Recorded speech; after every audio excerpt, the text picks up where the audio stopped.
Hey everyone, so we are back, the concussion discussion episode. I don't know what episode number we're on, but this is probably the most excited I've been about one. Just got done watching the final Conor versus Khabib press conference. It was a little weird. I'll get into that here in a few. We are going to talk some MMA current events and some Bellator breakdown stuff, but really it's going to be very heavily focused on UFC 229. Some great fights, the return of Conor McGregor. He hasn't fought in the UFC in 2 years. The fight with Floyd Mayweather was almost this time last year, August of last year, so he hasn't completely been out of the gym, but we will get into that, guys. I'm pumped to be back, and like I said, just watch that. Just watch that final press conference, and a very weird. But before we get into that, let's just talk some Bellator really quick. So, a few things about, was it Bellator 206? I believe it was 206. So, big names on that card. I think, for my money, it was the best card Bellator's put on, even better than the one with Chael Sonnen and Wanderlei and, the whole Madison Square Garden. Great card, but I think this one was better as far as actual great fighters. Not that Chael and all those guys aren't great fighters, but that was more just star name driven to where this was actual fight. So a few things to break down. Aaron Pico. If you don't know about Aaron Pico, shame on you. He's now 4-1 in MMA. Lost his professional debut, which was odd, shocked the world because he is known as the LeBron James, the Michael Jordan, the Kobe Bryant of the MMA world. Lost his first fight, and then since then, he's been on a tear, knocking dudes out left and right, and he did it again, man. That guy's a stud. Knocked out a former champion. And he he looked great, and I can't wait to see what's next for him. The only concern that I have with him, though, is what happens when his contract with Bellator runs out, or maybe he signs another with Bellator, then he goes to the UFC. But we'll see what happens with Aaron Pico. I really like that guy. Other fights, Rampage Jackson versus Wanderlei Silva. Rampage Jackson knocks out Wanderlei. So now the series is tied. If you remember, Silva beat Rampage twice in Pride, and Jackson beat Silva in the UFC. Now they're in Bellator. They had that other fight, and now the score is even, 2-2. And there's rumor from both those guys that there's going to be a fifth fight just to get it done. And this is a heavyweight. So Rampage weighed in at 250, I believe, and Wanderlei weighed in at 220. It's a huge size advantage for Rampage. That dude is huge. Not like a huge heavyweight, but just thick. Not out of shape, just really thick. But so Rampage gets it done, knocks him out. It's not something that should headline a card, but it was fun to watch it as far as legacy and the history behind it. It was a good thing to see. Then the headliner, man, I don't get the reaction from the MMA media and fighters and everything. The surprise. Look, I'm a Rory McDonald fan. I'm a huge McDonald fan. He's in my top 10 favorite fighters. I love how quiet he is, but when it comes to the sport and just talking about violence, that's all that he wants, which is awesome. I love that. But this was I felt like this was a bad decision. I feel like Gegard is so underrated. Gegard Mousasi is so underrated. He's definitely in my top 10 pound for pound list in MMA. And he doesn't get the respect that he deserves, man. He's beaten Chris Weidman. He's fought some of the best. He left the UFC on a huge winning streak, and the UFC wouldn't pay him enough money. So I said, see ya, I'm out. But, dude, Gegard is an absolute monster. If you look at that dude's resume, it is insane. Absolutely insane. So the way that I looked at this fight was Gegard, obviously good on the feet, good boxer. Rory, the same. Then you talk about the ground game.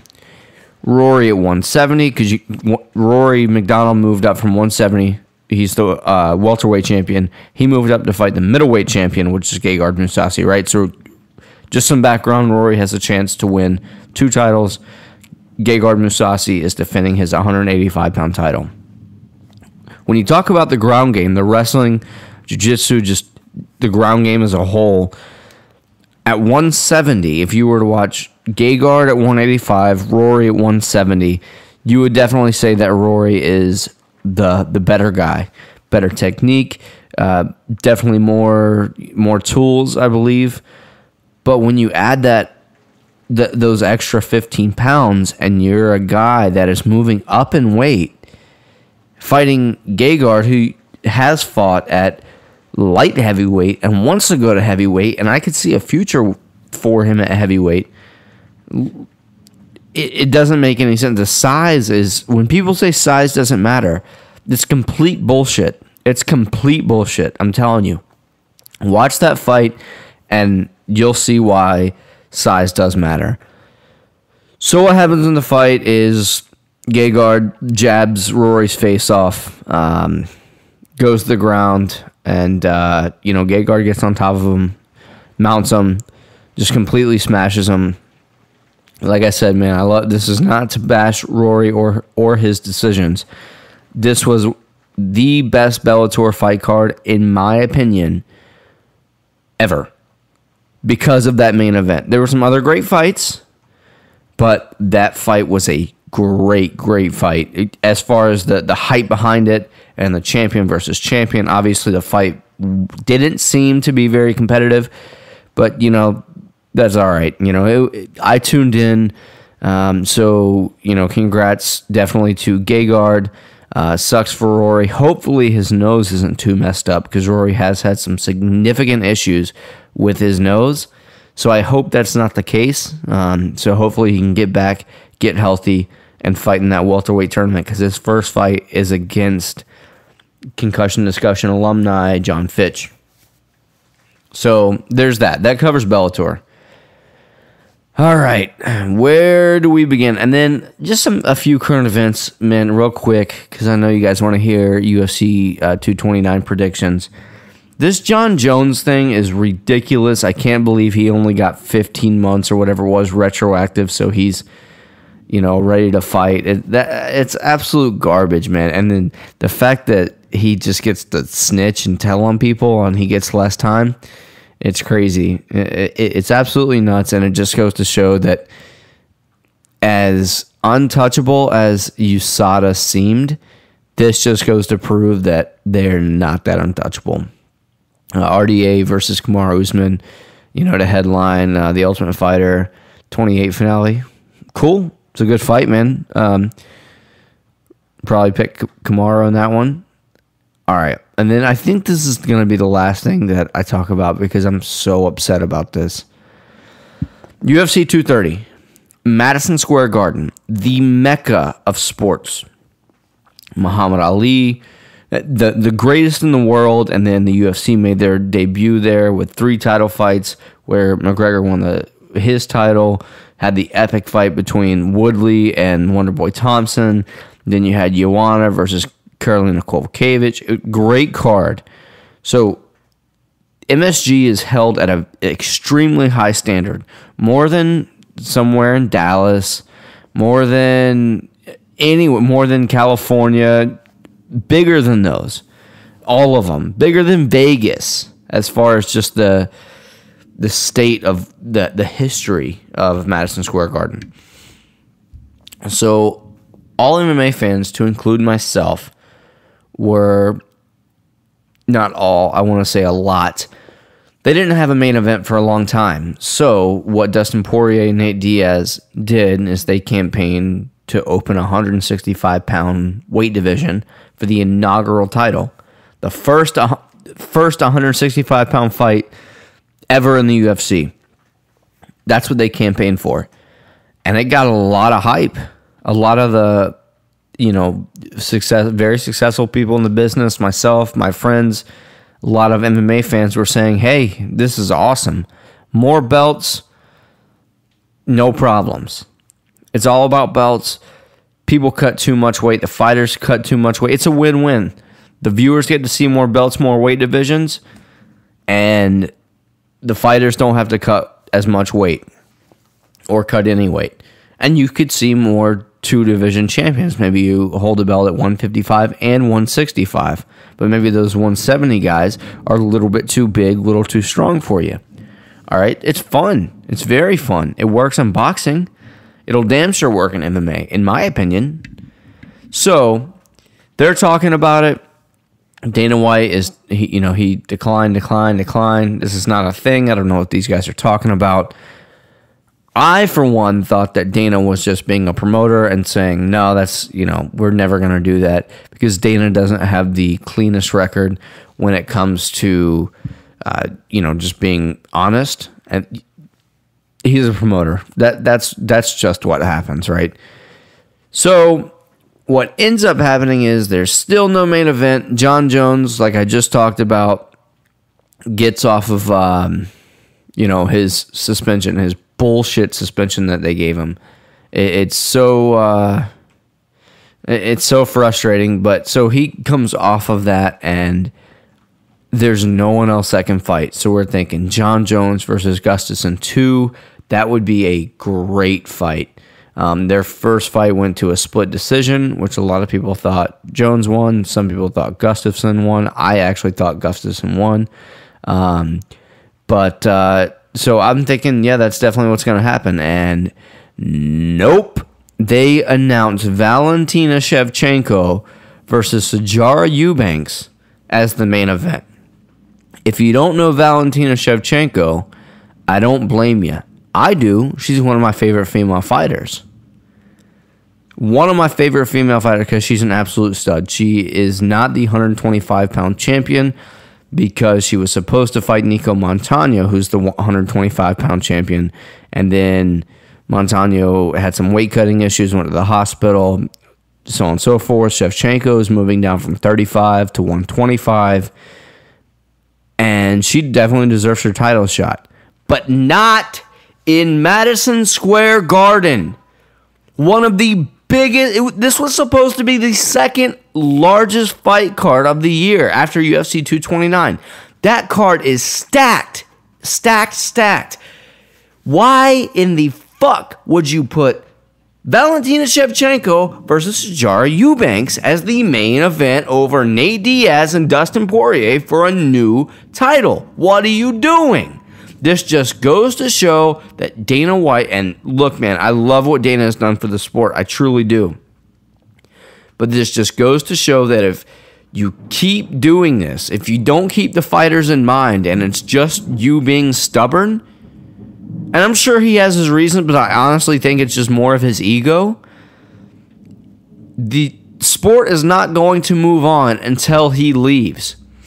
So, now you're asking, what is this issue with Sijara Eubanks? The issue with Sijara Eubanks is that she has one fight in the UFC, which she won. Congratulations. She was on the Ultimate Fighter when they opened the 125-pound division, had problems making weight every fight that she's had. She's supposed to have one more fight in the UFC, not just the one, because the Ultimate Fighter fights don't actually count. She's supposed to have two in the UFC, but she missed weight and went to the hospital for the first one, then barely made weight in the second one. That's your girl. A girl. Oh, also, she's 3 wins, 2 losses. That's her professional record. I loved her on the show. I've talked to her before on Instagram or Facebook or something, reaching out if she would get on the show. I love her as a fighter. She's very nice, very sweet. She's from 20 minutes to where I live right now here in Maryland. She's from Bowie. But look, man, I just don't understand how you make that as your main event in Madison Square Garden. Are you kidding me? Man, I don't have words for it. It's crazy. But it is what it is. You know, one part of me wants that card to do numbers just because I love Shevchenko and she's going to get pay-per-view points. So I want that. I want her to make money. But another part of me wants that pay-per-view to get like only 14 people buy that, just so WME IMG can look at Dana White and be like, what the fuck are you doing? And get him out of there. I love Dana, but get out of there. What are we doing, man? It's crazy. All right, so I'm going to move on now. Look, I don't think there's too many other huge current events. There's the John Jones mess. I already talked about all that. So I'm just going to get into the fight predictions, man. And, man, this is a very, very, very hard card to choose. I tell you what. But I got to get into it. So first fight that I'm really interested in, Michelle Waterson versus Felice Herrig. Great fight, number 8 versus number 9. I am a huge Michelle Waterson fan, and I'm slightly a Felice Herrig fan. The only reason I say I'm a huge Michelle Waterson, other than her being an absolute stud in the cage, is she is, for my money, the hottest woman in mixed martial arts. And I'm not even like hesitant to say that because my fiance yells at me when I say that, but I know she's not going to listen because she always has questions after I do my podcast. I tell her to listen, and she comes back, and I can tell she hasn't listened, so I don't care. You know what? Michelle Waterson. She's hot. Whatever. My heart says Michelle Waterson because I think she's a very, very sweet person, and obviously she's very, very, very attractive. But my mind says Felice Herrig, man. Felice Herrig's big. She can wrestle. I'll take Felice Herrig in this one, but I really do want Michelle Waterson in this one. Derek Lewis versus Alexander Volkov. So Derek Lewis is the number 2 ranked guy in the world. Volkov number 5. Man, I love this one, but I like Volkov a lot. Former Bellator champion, but in a 3-round fight. Obviously, the conditioning is going to be an issue for Derek Lewis, as it always is. He gets tired. He's a big guy. But I'm going to take Derek Lewis to win this one via second-round KO. I think Volkov is the better mixed martial artist, but there's something to say about just pure power, and Derek Lewis has that. Ovince St. Preux versus Dominic Reyes. Okay, I guess I'll take Ovince St. Preux. I don't really understand why that's over Derek Lewis and Volkov. But I'll take St. Preux. I don't know. The faithful choice, which is the now St. Preux choke, formerly the Von Flue choke, but St. Preux has owned it. So I'll take him via choke. Tony Ferguson versus Anthony Pettis. So Tony Ferguson jacked up his knee when he was supposed to fight Khabib, tripped over a wire, jacked up his knee really bad. Now he's coming back. He was the former interim champion. Now he's coming back against Anthony Pettis. I don't understand the ranking of number 8 with Pettis. He's been off and on. And I really like Anthony Pettis. There's the famous Showtime kick, and he has just a highlight reel, to back him up. But, and I've said this before, I don't want this to be confused. I think Ferguson gets it done.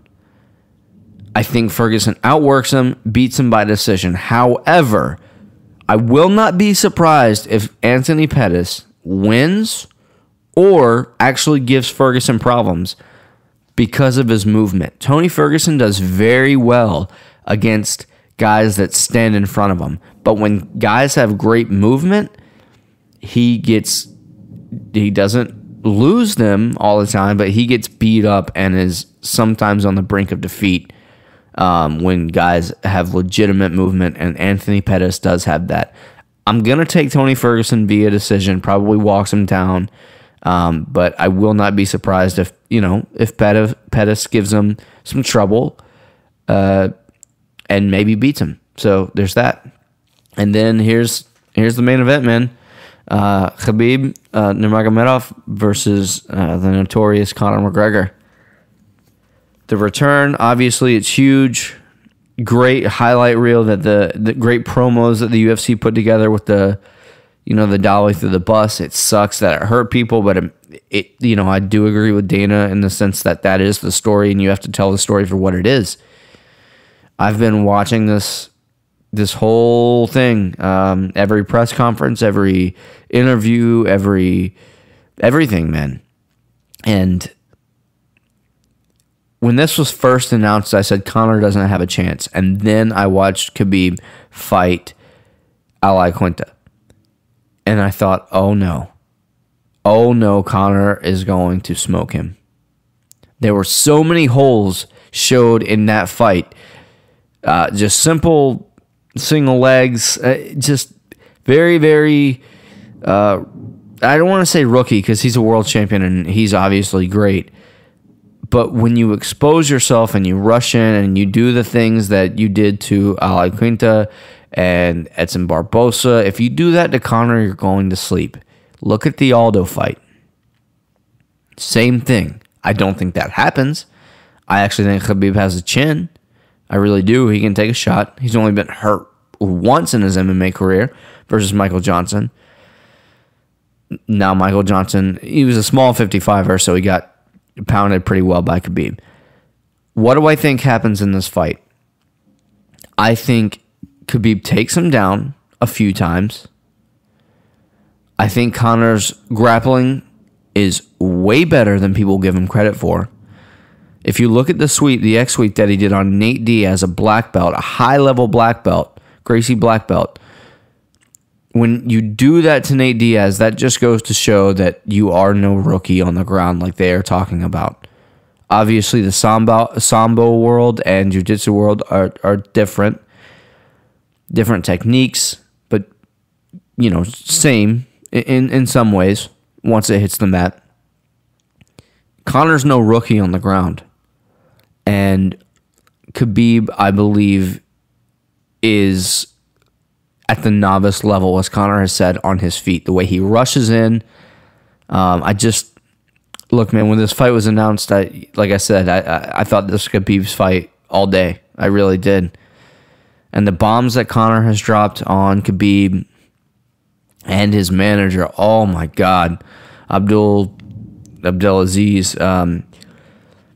it's nuts. If you haven't followed that, so he calls him a terrorist rat in the first press conference. The reason he called him a terrorist rat, because apparently he was an FBI informant to an extreme Muslim group in Virginia, and then also goes on to say, how's Noah? When Abdelaziz was talking crap to McGregor, he goes, how's Noah? Well, Noah is his son that he hasn't seen in years. So Conor does his homework. Also tonight, he said something to the effect of, you think that's all I have on him? I have way more, and now I'm going to talk about it. And then goes on to talk about Abdelaziz being arrested on taking off of a flight from Cairo, Egypt, his hometown, to New York City on September 11th with 5 different passports. Now, I don't know if that's true yet. I haven't done my homework yet. Haven't looked into it. But the last shit that Conor said was correct. The last shit that Conor said for the last 5 years has been mostly correct. So I'm going to look into it.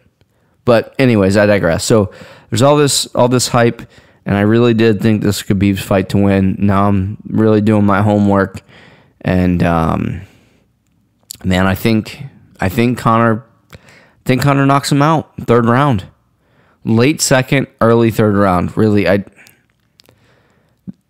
every fight starts on the feet. Conor's gonna get taken down. He's gonna have some troubles, no doubt. But there's 5 rounds in a fight, so that's 5 times. That's 5 opportunities Conor has to end the fight. Also, the way that Khabib lands a lot of his takedowns, they're very reckless. He leaves his chin and his temple unguarded, his hands up. And I think Conor's just too smart. I think he can catch him with an uppercut, a knee, a high kick, something. He's just too accurate, too precise. I think he gets it done, man. Really do. So that covers UFC 229, just a few current events. I just really wanted to get into UFC 229 with you guys. Those are my opinions and thoughts. So I'm taking Conor. Like I just said, I'm going to take Tony Ferguson via decision. I'll take Ovince St. Preux via St. Preux choke. Take Derek Lewis via knockout. And I'll take Felice Herrig beating Michelle Waterson. Shame Sugar Sean O'Malley couldn't be on this. Some USADA issues going on right now. I believe he's innocent. He doesn't look like a guy that's doing steroids, but, you know, that is what it is. So there's my picks. There's my stuff. Thank you guys for listening. Enjoy the fight. Seriously, I'm going to have a bunch of people over. So I'm definitely going to not enjoy it as much as if, you know, because it gets crazy. I don't like a lot of people around with fights, but hey, with fights this big, you'd be wrong not to have people over. So this covers it, guys. So again, enjoy the fights. Appreciate you guys for listening. Take care.